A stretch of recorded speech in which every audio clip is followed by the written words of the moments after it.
오늘 이사야 43장 8절부터 13절 말씀을 통해서 나의 증인, 나의 종이라고 하는 제목으로 하나님 말씀 증거하겠습니다. 새로운 시작 시리즈 14번째 시간입니다. 우리가 올해 들어서 오전 예배를 통해서 새로운 시작이라고 하는 제목을 붙여서 우리 이사야 40장부터 66장까지의 말씀을 우리가 묵상하고 은혜를 받고 있습니다. 새로운 시작이라고 하는 것은 우리가 전에 예수 믿기 전에 살았던 삶, 그게 세상의 방식이고 내 방식입니다.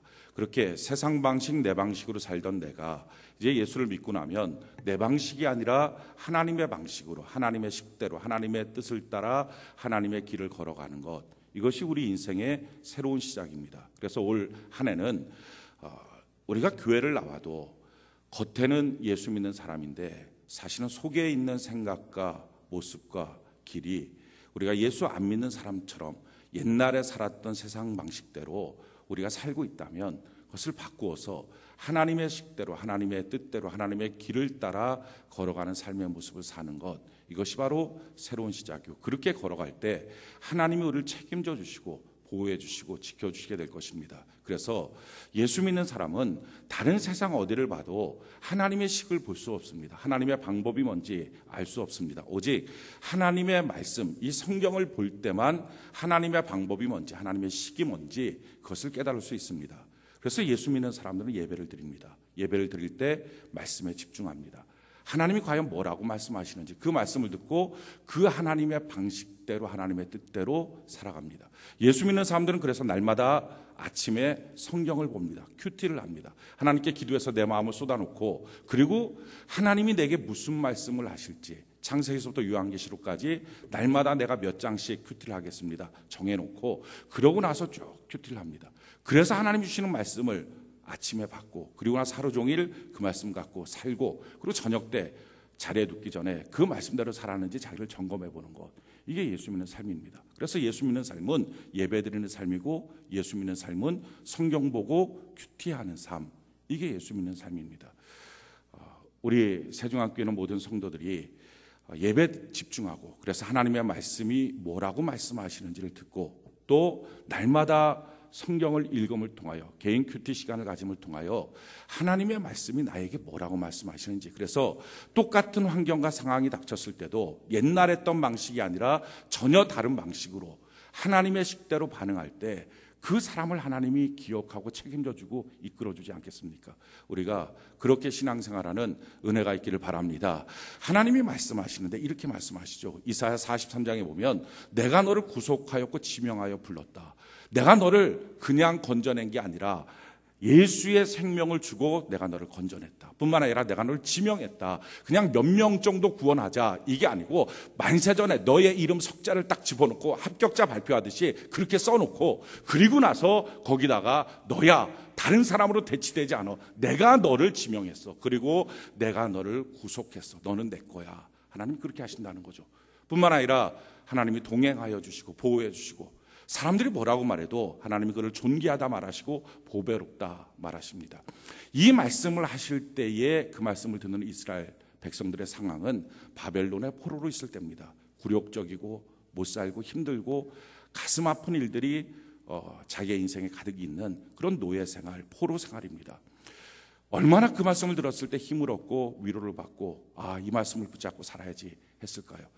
우리 인생도 마찬가지예요. 우리 인생도 제가 원하는 좋은 삶을 살 때도 있지만 그렇지 않은 굴곡진 인생을 살 때 있습니다. 그럴 때 바로 이 하나님의 말씀을 가슴에 새기고, 하나님 나와 함께 하신다 믿음을 갖고 굳세게 일어서는 은혜가 있기를 바랍니다. 근데 그 말씀과 이어서 사실은 그 말씀보다 훨씬 더 귀한 말씀, 훨씬 더 희망적인 말씀을 하나님이 오늘 본문에 우리에게 주십니다. 그 희망적인 말씀의 단어, 한 단어로 말한다면 그것은 바로 증인입니다. 우리 10절 같이 한번 볼까요? 이사야 43장 10절, 이사야 43장 10절, 우리 같이 한번 한 목소리 한번 읽어봅시다. 시작. 나 여호와가 말하노라. 너희는 나의 증인, 나의 종으로 택함을 입었나니 이는 너희가 나를 알고 믿으며 내가 그인 줄 깨닫게 하려 함이라. 나의 전에 지음을 받은 신이 없었느니라. 나의 후에도 없느니라. 하나님이 말씀합니다. 너희는 나의 증인이야. 증인으로 내가 너희를 택했어 라는 거예요. 하나님이 나를 쓸 때가 있다는 겁니다. 그걸 사명이라 그래요. 우리는 인생을 살면서 쓸모없는 사람일까봐 겁을 냅니다. 회사에서도 필요 없는 사람일까봐, 사회에서도 필요 없는 사람일까봐, 가정에서도 필요 없는 부모일까봐, 자녀에게 아무것도 못해주는 능력 없는 필요 없는 부모일까봐 우리 겁을 냅니다. 근데 하나님 말씀하시는, 아니야, 너희가 쓸모 있어. 내가 너를 쓸 거야. 무엇으로? 증인으로 쓸 거야. 이걸 사명이라고 말하죠. 이 증인이라고 하는 단어는요, 법정 용어예요. 그러니까 재판석에 있을 때 어떤 사건이나 일에 대해서 증언할 수 있는 사람을 세우는 것, 그게 증인이에요. 그 사람의 증언을 통해서 그 재판의 결과가 절대적인 영향을 받는 것, 이게 성경이 말하고 있는 증인입니다. 이 세상을 가만히 놓고 보면요, 이 세상 전체가 하나의 법정이에요. 재판이에요. 그 재판석에 피고인으로 서 있는 분이 하나님이에요. 하나님이 피고인으로 서 있어요. 그리고 세상의 수많은 사람들이 피고인으로 서 있는 하나님을 향하여 고소하고 고발합니다. 사건과 일만 있으면 하나님을 향하여 고발해요. 세월호 사건이 터지니까, 야, 하나님이 사랑이 있어, 하나님이 능력이 있어, 과연 전능해, 무슨 힘이 있어, 정말 하나님이 창조하신 거야, 이 세상 하나님이 계신 거야, 하나님을 향해서 고소하고 고발합니다. 가정 안에 일만 생기면, 자기 삶에 일만 생기면, 아니 자기가 병만 걸려도, 야, 하나님 정말 계신 거 맞아, 하나님 정말 해주신 거야. 수없이 세상 사람들이 하나님을 향하여 고소하고 고발합니다. 무능력하다고, 전능하지 않다고, 사랑 없다고, 창조한 것 맞냐, 아니 심지어는 하나님 정말 계시냐고, 있는 것 맞냐고 하나님을 향하여 고소하고 고발합니다. 그 법정 코너에 피고인석에 있는 하나님, 그때 하나님이 누군지를 증명해줄, 증언해줄 증인을 요구하십니다. 너가 나와서 나를 좀 증언해 줄 수 있겠니? 너가 나와서 내가 누군지 좀 보여줄 수 있겠니? 그 증인으로 선택받은 게 저와 여러분들이에요.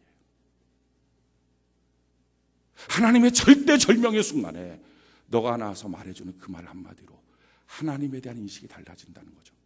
우리가 뭐라고 증언하느냐에 따라서, 하나님이 어떤 분이냐고 우리가 말하는 거에 따라서, 그렇게 고소하고 고발했던 수많은 세상 사람들 중에 많은 사람들이, 아, 그렇구나, 하나님 사랑이 하나님이구나, 아, 그렇구나, 우리를 구원해 주셨구나, 마음을 돌이켜 믿고 하나님을 향하여 고소고발하는 게 아니라 하나님을 찬양하기 시작해요. 이걸 전도라 그래요. 전도는요, 부담스러운 게 아니에요. 전도는요, 종교적인 어떤 책무가 아니라 지금 세상의 법정 앞에서 피고인석에 서 있는 하나님, 얼마나 많은 사람들이, 심지어는 기독교인들조차도 하나님 계신 거 맞냐고, 틈만 나면 일만 있으면 하나님을 향하여 피고인석에 몰아놓고 고소하고 고발할 때 누가 증인될 수 있겠느냐? 우리가 예수님의 피값으로 구원받았잖아요. 우리가 기도할 때마다 하나님의 응답을 받잖아요. 예배 드릴 때 하나님 주시는 평강이 있잖아요. 그걸 은혜 받았다 그래요. 나 구원받았다 그래요. 하나님 날 도와주셨다 그래요. 우리 수없이 그런 간증과 고백을 했어요. 자, 그렇다면 그 간증과 고백이 있다면 사람들이 하나님을 향해 사랑 없다고 말할 때 하나님 우리를 보고 있을 거예요. 나의 증인이 될 수 있겠느냐? 그게 오늘 하나님이 말씀하고 있는 증인의 모습이에요. 이걸 전도라 그러고요. 우리는 이런 생각해요. 나 같은 사람 말 한마디가 무슨 큰 의미가 있겠어? 누가 바뀌겠어? 근데 성경은 이렇게 말해요. 고린도서 1장 21절 이하에 보니까 하나님의 지혜에 있어서는 이 세상이 자기 지혜로 하나님을 알지 못하므로 하나님께서 전도에 미련한 것으로 믿는 자들을 구원하시기를 기뻐하셨도다. 전도하는 것 아무것도 아닌 것처럼 보이는데, 근데 그것에 미련한 그 방법으로 거기서 고소하고 외쳤던 사람들의 마음이 바뀌어지도록 하나님이 결정해 주셨다 하는 거예요. 우리가 주보 하나 나눠주는 것, 그게 하나님 사랑의 하나님, 능력의 하나님, 당신도 한번 믿어보라고. 우리가 우리 친지들한테 말하는, 하나님 어떤 분인지 얘기해 주시는, 우리 가족들 모임을 할 때, 아, 아니라고, 우리 하나님이 나한테 베푸신 은혜가 얼마나 큰지 모른다. 우리 가정 예수 믿고 다 바뀌었다고. 얼마나 하나님의 은혜가 큰지, 나한테 내 마음에 평강이 있다고, 기쁨이 있다고. 내 이 문제를 하나님께 기도했더니 하나님이 응답해 주셨다고. 그게 증언이에요. 그렇게 말하는 거.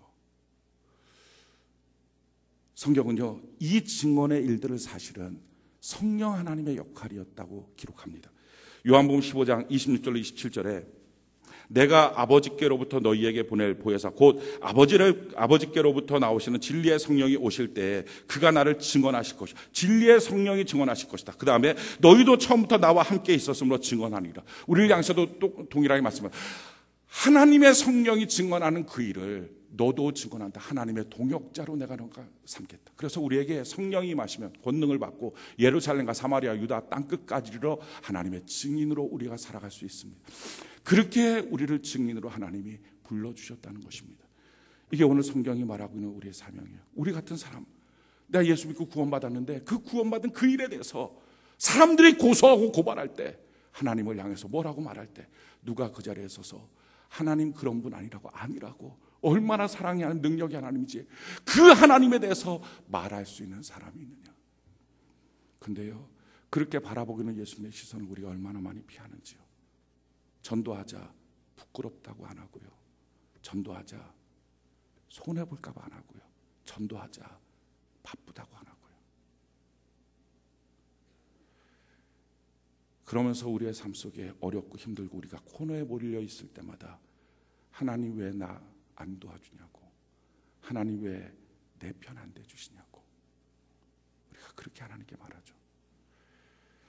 우리의 삶이 이 증언의 삶 사는 것, 이 말씀을 준비하면서 제가 하나님 앞에 얼마나 송구했는지 몰라요. 세상 법정에 서 있는 예수님을 생각해 봤어요. 아무 말씀 안 하시고 서 있는 거죠.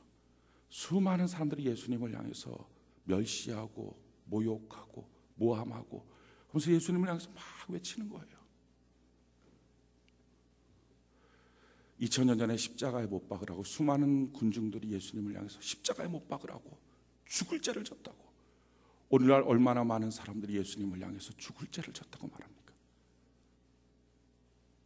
세월호 사건이 났을 때 얼마나 많은 사람들이 하나님을 향해서 죽을 죄를 졌다고 말합니까? 십자가에 못 박으라고. 근데 2000년 전에 예수님이 그런 수많은 군중들 가운데 3년 반 동안 같이 있었던 제자들을 바라봅니다. 베드로를 바라보니까요, 시선을 피해요. 닭 울기까지 3번씩 부인해요. 요한을 바라봤더니 도망가요. 그들은 십자가를 몰랐잖아요. 십자가 지기 전이었을까. 근데 우리는 십자가를 알아요. 그 주님의 그 크신 사랑, 그 십자가를 아는데 여전히 지금 이 시대에 사람들이 예수님을 고소하고 고발할 때, 주님이 날 바라볼 때, 주님이 여러분들을 바라볼 때 얼마나 많이 우리가 주님의 시선을 피했던가, 얼마나 등 돌리고 나 말고요 다른 사람 하세요 했던가. 우리가 교회 나오고 예수 믿으면서도요, 사실은 내게 주신 이 증인의 직분이 얼마나 귀한 일인데, 지금 절체절명의 예수님의 그 상황에서 그 코너에 몰린 예수님을 아니라고 우리에게 주신 은혜 그것만 갖고서만 얘기해도 충분한데, 그렇게 되면 거기에 고소하고 고발했던 많은 사람들 중에 믿을 자들을 하나님이 바꾸실 텐데, 우리가 침묵하고 뒤로 물러감으로 그 일들을 하지 못하게 했던 일이 얼마나 많습니까? 우리 인생 살면서요, 오늘 하나님이 우리에게 주시는 메시지를 우리가 듣기를 원해요. 우리가 증인됨을 통해서 하나님이 원하시는 게 뭡니까? 우리 8절 같이 한번 볼까요? 이사야 43장 8절 우리 같이 한번 한 목소리 한번 읽읍시다. 시작. 눈이 있어도 보지 못하고 귀가 있어도 듣지 못하는 백성을 이끌어내라. 그렇습니다. 이 세상 사람들이 왜 이렇게 고소하고 고발합니까? 왜 하나님 탓을 합니까? 하나님께 원망을 합니까? 사건과 일만 터지면 하나님 잘못이라고 왜 말합니까? 눈이 있어도 보지 못하고 귀가 있어도 듣지 못하는 거예요. 하나님의 구원의 역사, 하나님의 그 사랑, 하나님의 뜻을 전혀 알지 못하고 함부로 하나님을 향해서 모욕하고 도전합니다. 그들을 이끌어내라. 뭐가 돼서요? 증인 돼서. 우리가 증인으로 외쳐야 될 것이 무엇입니까? 11절부터 13절까지 우리 같이 한번 볼까요? 한 목소리로 시작. 나 곧 나는 여호와라. 나 외에 구원한 자가 없느니라. 내가 알려주었으며 구원하였으며 보였고 너희 중에 다른 신이 없었나니 그러므로 너희는 나의 증인이요 나는 하나님이니라. 여호와의 말씀이니라. 과연 태초로부터 나는 그이니 내 손에서 건질 자가 없도다. 내가 행하리니 누가 막으리요. 하나님만이 구원자이시다. 하나님만이 우리 인생을 바꿔주신다. 이 사실에 대해서 누가 증언할 자가 있느냐? 쉽지는 않을 것입니다. 그래서 성경은 말해요. 이 진실한 증언의 삶, 증인의 삶을 살기 위해서 꼭 필요한 조건이 있다. 그것은 우리가 종이 되어야 된다. 우리 10절 다시 한번 읽어볼까요? 이사야 43장 10절. 같이 한번 한 목소리 한번 읽어봅시다. 시작. 나 여호와가 말하노라. 너희는 나의 증인, 나의 종으로 택함을 입었나니 이는 너희가 나를 알고 믿으며 내가 그인 줄 깨닫게 하려 함이라. 나의 전에 지음을 받은 신이 없었느니라. 나의 후에도 없으리라. 아멘. 하나님의 진정한 증인으로 우리가 살아가기 위해서 우리에게 주신 또 하나의 조건, 그것은 바로 종이라는 것입니다. 종이라고 하는 것은요, 통제받는 자라는 거예요. 종이라는 것은요, 제한받는 것, 이것이 종이에요. 그게 자기 마음대로 하지 않는 거죠. 성경에 나와 있는 가장 종다운 사람, 그게 바로 요셉이에요. 요셉은 형들에게 팔려서 보디발의 집으로 팔려갑니다. 그리고 10년 동안 노예 생활을 해요. 10년 만에 그가 가정 총무가 됐어요. 노예 중에서 제일 높은 노예. 어차피 그래도 노예입니다. 어차피 그래도 종입니다. 그런데 그 종이 되었을 때 자기 주인 보디발의 아내가 자기를 유혹합니다. 자기랑 같이 동침하자고. 그랬을 때 그 요셉이 이렇게 말해요. 내 주인께서, 보디발께서, 주인께서 여기 있는 모든 것들을 나보고 하라고 하셨습니다. 그러나 우리 주인이 금한 것이 있습니다. 그것은 바로 당신입니다. 당신은 우리 주인의 아내가 되기 때문입니다. 어떻게 내 주인이 금한 것을 내가 넘어서서 하나님 앞에 범죄하겠습니까? 노예, 종이라고 하는 것은요, 제한받는 거예요. 우리가 예배 드려요. 왜 그렇습니까? 우리 시간이 내게 아니고 하나님 앞에 제한받는다. 그래서 예배 시간을 구별해 놓는 거예요. 예배 시간을 다른 거랑 타협하지 않는 거예요. 그래서 예배 시간 먼저 하나님과 약속으로 구별해 놓고 드리는 것, 이걸 거룩한 예배라 그래요. 우리에게 주신 돈이 있어요. 우리에게 주신 재능과 능력이 있어요. 그 재능과 능력을 갖고 하나님 앞에 내가 내 마음대로 다 쓰는 게 아니라 이것이 하나님이 내게 주신 것입니다. 이것을 내가 통제받습니다. 그래서 하나님 앞에 11조 드리고요. 그래서 하나님 앞에 봉사합니다. 내 입에 있는 말이라고 내 마음대로 하는 것 아니고 내 마음속에 있는 생각이라고 내 마음대로 생각하는 게 아니라 내가 하나님의 종입니다. 그래서 통제받습니다. 하나님 안에서 생각하고 말하겠습니다. 그게 말씀 훈련, 말의 훈련, 성품 훈련입니다. 우리가 그렇게 통제받는 거예요. 우리가 전도자의 삶을 살기 위해서 우리의 인생을 통제받는 것입니다. 사도 바울은 이렇게 말해요.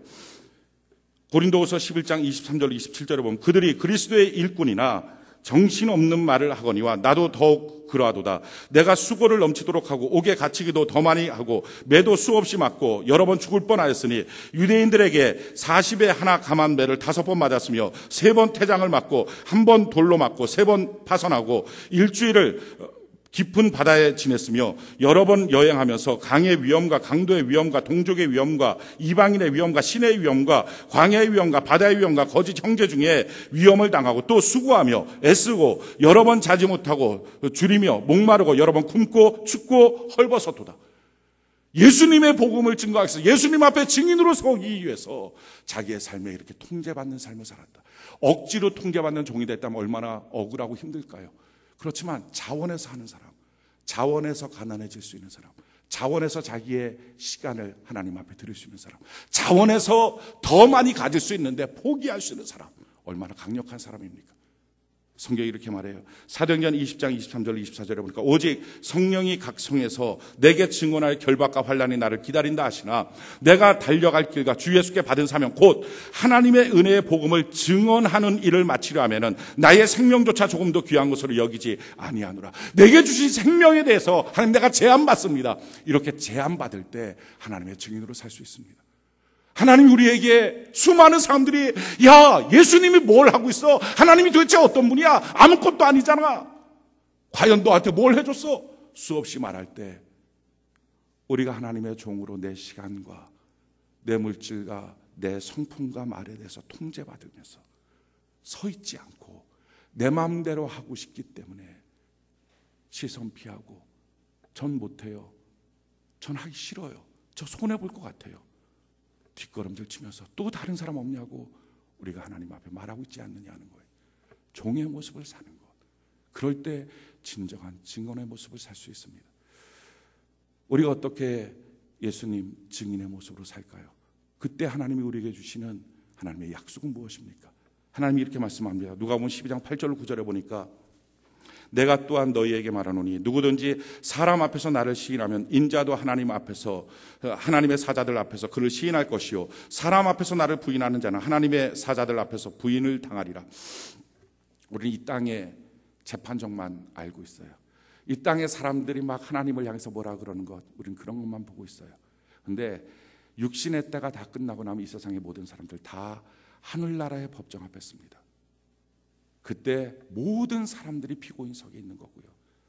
예수님이 그들 향해서 보고 있는 거예요. 그때 우리도 범죄했으니까 마찬가지로 그 죄악 때문에 피고인석에 서 있을 때 예수님이 이렇게 말씀하신다는 거죠. 저 사람 아니에요. 나오게 해주세요.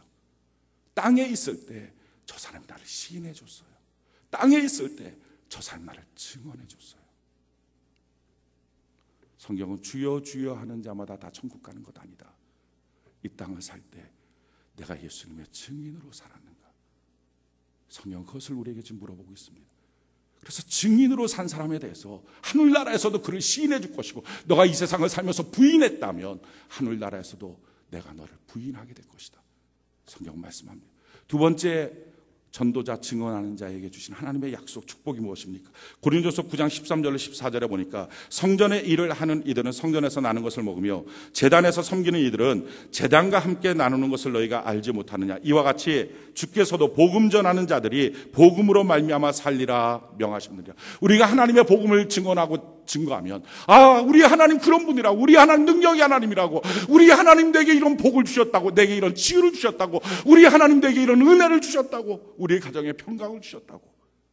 지금 있는 평강이 남들이 부러워할 만큼이 아니라 할지라도, 지금 있는 부여가 남들이 부러워할 만큼이 아니라 할지라도 우리 하나님에 대해서 우리가 증언하기 시작할 때 우리 증언이 부끄럽지 않도록 하나님께서 너가 복음을 증거했으니 복음으로 말미암아 살게 하리라. 할렐루야. 그래서 하나님께서 우리가 증언한 대로, 우리 하나님이 이런 분이라고 말한 대로 우리의 삶을 복음으로 올려주시는 은혜가 있게 될 줄로 믿습니다. 이게 하나님이 약속하신 거예요. 세 번째 약속은요, 디모데후서 4장 17절에 보니까 주께서 내 곁에 서서 나에게 힘을 주심은 나로 말미암아 선포된 말씀이 온전히 전파되어 모든 이방인이 듣게 하려 하심이니 내가 사자 입에서 건짐을 받았느니라. 악한 마귀의 수많은 도전에서부터 하나님이 날 지켜주신다는 거예요. 내가 만약에 예수님 법정에 있을 때 나를 향해서 눈빛을 보낼 때, 성태가 너가 나를 좀 증언해 줄 수 있겠니? 저는 못해요. 저 손해볼까 못해. 부끄러워서 안 돼요. 좀 바빠요. 뒷걸음질 치고 있다면 우리 예수님이 마귀의 도전들이 내게 있을 때 지켜줘야 될 가치가 있겠습니까? 수많은 일이 있어도 예수님이 내게 주신 은혜가 얼마나 큰데, 예수님의 생명으로 내가 구원받았잖아요. 주의 피값으로 구원받았잖아요. 십자가 달린 예수님 때문에 내가 건진받았잖아요. 주님이 내게 베푸신 은혜가 얼마나 많은데, 기도할 때마다 주님 내게 오시고, 예배 드릴 때마다 내게 평강 주시고, 마음 어렵고 힘들 때 주님 앞에 찬양하면 내 마음에 은혜를 베풀어 주신 주님, 내가 이제 주님 편에 쓸게요. 그리고 나서 내가 주님 앞에 주님이 어떤 분인지 내게 베푸신 그 사랑, 그 은혜 증언할게요. 부족하지만 그만큼이라도 내가 증언하며 살게요. 할 때에 내게 도전하는 악한 마귀가 있을 때 탁 주님이 막아주시고, 이 사람 내 증인이야, 보호받지 않겠냐는 거예요. 그게 하나님 주시는 약속이에요. 성경이 이와 같이 말합니다. 디모데후서 4장 2절로 5절에 너는 말씀을 전파하라. 때를 얻든지 못 얻든지 항상 힘쓰라. 범사에 오래 참음과 가르침으로 경책하며 경계하며 권하라. 우리는요 자꾸 때를 찾아요. 아직 때가 아니라고. 이 사람한테 복음 증거할 때가 아니라고. 내가 아직 증인으로 서야 될 때가 아니라고. 내가 그만큼 아직 성숙하지 못했다고. 근데 성경은 말해요. 때 얻든지 못 얻든지 우리 주님이 나를 바라볼 때 누가 그 자리에 설 수 있겠느냐. 성경이 이렇게 말합니다. 때가 이르리니. 우리는 자꾸 때를 기다리는데 시간이 오래되면 오래될수록 사람이 바른 교훈을 받지 아니하며 귀가 가려워서 자기의 사욕을 따를 스승을 많이 두고 또 그 길을 진리에서도 이렇게 허탄한 이야기를 따르리라. 그러나 너는 모든 일에 신중하여 고난을 받으며 전도자의 일을 하며 내 직무를 다하라. 이것이 하나님의 말씀입니다. 사랑하는 성도 여러분, 우리가 마귀로부터 벗어나는 것도 참 귀하고 행복한 일입니다. 우리가 가난에서부터 벗어나서 복되게 사는 것도 참 행복한 것입니다. 병들었다 치료받는 것, 가정에 문제 있다 회복되는 것, 우리 인생이 막혀있다 실패했다 성공으로 바뀌는 것, 너무 귀하고 감사한 일입니다. 그러나 이 모든 것보다 더욱 감사하고 기쁜 일, 이 모든 것들 속에 우리 예수님이 너가 나를 증언할 수 있겠니? 날 믿어줬다는 것, 내가 주님 앞에 쓸모있다는 것, 죄짓고 실패하고 넘어진 거 다 괜찮아. 너가 나를 증언해 줄 수 있겠니? 우리 주님이 내게 요청해 주셨다는 거. 이게 가장 감사하고 희망적이고 행복한 것입니다. 우리가 지나가는 인생 속에 주님의 시선을 수없이 부인하고 뒷걸음질 쳐도 오늘 예수님 우리에게 또다시 말씀합니다. 내가 너를 나의 증인으로 선택했어. 우리가 주님의 증인으로 살아가는 은혜가 있기를 바랍니다. 이번에 우리 7월 마지막 주가 전도 세중앙 여름 전도 축제입니다. 우리 교회 전도 축제 2번이 있습니다. 1년에 7월 마지막 주에 여름 전도 축제, 12월 마지막 주에 우리 에베네셀 데이 전도 축제. 우리 모든 성도들이 이번에 전도하는 거 그냥 전도하자. 무의미하게 의식적으로 그냥 의무적으로 가는 게 아니라 내가 이번 기회에 예수님의 증인으로 서 있자. 점도 주보 하나 나눠주는 것도, 우리 친지들한테 주변에 얘기하는 거, 우리 하나님 아니라고, 내게 이런 은혜 베풀어 주셨다고 우리가 다 간증 있지 않습니까? 우리가 그렇게 전달함을 통하여 예수님이 우리를 향한 그 기대, 그래 맞아 내가 널 구원했지, 그래 바로 너구나 인정해 줄 수 있는, 자랑스러워하는 인생을 사는 은혜가 있기를 예수님 이름으로 축원해 드립니다. 우리 같이